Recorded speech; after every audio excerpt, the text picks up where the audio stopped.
তিন ধরনের মানুষের কপালে দুঃখ লেগেই থাকে: যারা কোনোদিন নিজের সাথে হওয়া অন্যায়ের প্রতিবাদ করতে জানে না, যারা অতিরিক্ত নর্ম, ভদ্র এবং বিনয়ী, যারা সবসময় অন্যকে কষ্ট পাবে ভেবে কখনো কাউকে কোনো কথা বলতে পারে না, শুধু অন্যের কথাই ভেবে যায়, নিজের জীবনে যে দুঃখ কষ্ট নেমে আসে সেটা ভাবতেই পারে না। আসলে জীবনে কেউ সুখী নয়।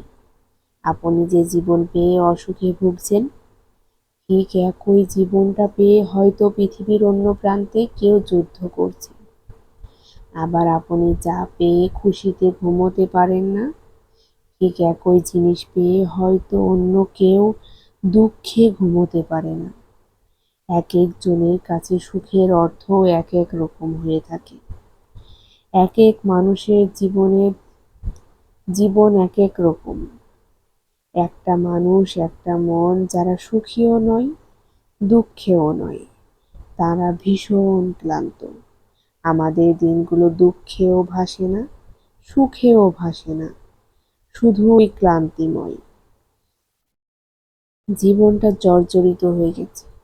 এই অভিশপ্ত জীবনে আর ভালো লাগে না। শুধুই মানুষের কথা আর অপমানে অসহ লাগছে জীবনটা।